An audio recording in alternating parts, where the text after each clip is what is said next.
आज का पहला पाठ नबी ईसायास का ग्रंथ अध्याय 60 पद संख्या 1 से 6। यरूशलेम उठकर प्रकाशमान हो जा, क्योंकि तेरी ज्योति आ रही है और प्रभु ईश्वर की महिमा तुझ पर उदित हो रही है। पृथ्वी पर अंधेरा छाया हुआ है और राष्ट्रों पर घोर अंधकार, किंतु तुझ पर प्रभु उदित हो रहा है। तेरे ऊपर उसकी महिमा प्रकट हो रही है।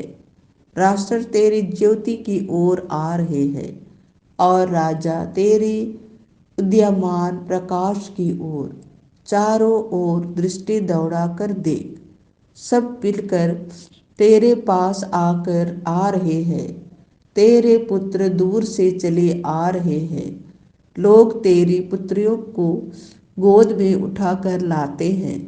यह देखकर तू प्रफुल्लित हो उठेगी, तेरा हृदय आनंद से उछलने लगेगा, क्योंकि समुद्र की संपत्ति और राष्ट्रों का धन तेरे पास आ जाएगा। ऊँटों के झुंड और मिद्यान तथा एफा की साड़ियाँ यहाँ तुझ में उमड़ पड़ेंगी। साबा के सब लोग प्रभु की स्तुति करते हुए सोने और लोबान की भेंट ले आएंगे। यह प्रभु की वाणी है। आज का दूसरा पाठ इफिसियों के नाम संत पौलुस का पत्र अध्याय 3 पद संख्या 2 से 3, 5 से 6।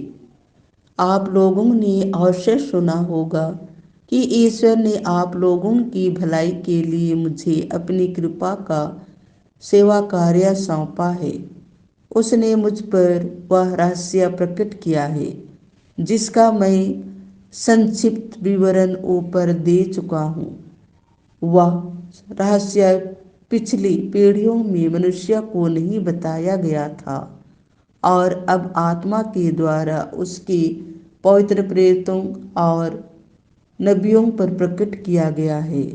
वह रहस्य यह है कि सुसमाचार के द्वारा यहूदियों के साथ गैर यहूदी एक ही विरासत के अधिकारी हैं, एक ही शरीर के अंग हैं और ईसा मसीह विषयक प्रतिज्ञा के सहभागी हैं।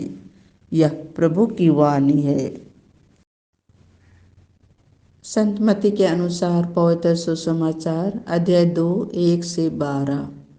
ईसा का जन्म यहूदिया के बेतलेहम में राजा हेरोद के समय हुआ था। इसके बाद ज्योतिषी पूर्व से यरूशलेम आए और यह बोले, यहूदियों के नवजात कहाँ, राजा कहाँ है? उसने उनका तारा उदित होते देखा, हम उन्हें दंडवत करने आए हैं। यह सुनकर राजा हेरोद और सारा यरूशलेम घबरा गया। राजा ने सब महायाजकों और यहूदी जाति के शास्त्रियों की सभा बुलाकर उनसे पूछा, मसीह कहाँ जन्म लेंगे? उन्होंने उत्तर दिया, यहूदिया के बेतलेहम में, क्योंकि नबी ने इसके विषय में यह लिखा है, बेतलेहम यहूदा की भूमि तो यहूदा के प्रमुख नगरों में किसी से कम नहीं है, क्योंकि तुझ में एक नेता उत्पन्न होगा जो मेरी प्रजा इस्राएल का चरवाहा बनेगा। हेरोद ने बाद में ज्योतिषियों को चुपके से बुलाया और उनसे पूछताछ कर यह पता कर लिया कि वह तारा ठीक किस समय उन्हें दिखाई दिया था। फिर उसने उन्हें बेतलेहम भेजते हुए कहा, जाइए बालक का ठीक ठीक पता लगाइए और उसे पाने पर मुझे खबर दीजिए, जिससे मैं भी जाकर उसे दंडवत करूं। वे राजा की बात मानकर चल दिए। उन्होंने जिस तारे को उदित होते देखा था वह उनके आगे आगे चलता रहा और जहाँ बालक था उस जगह के ऊपर पहुँचने पर ठहर गया। वे तारा देखकर बहुत आनंदित हुए।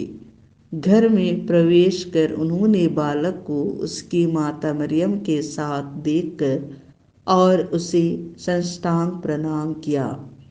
फिर अपना अपना संदूक खोलकर उन्होंने उसे सोना, लोबन और गंधरस की भेंट चढ़ाई।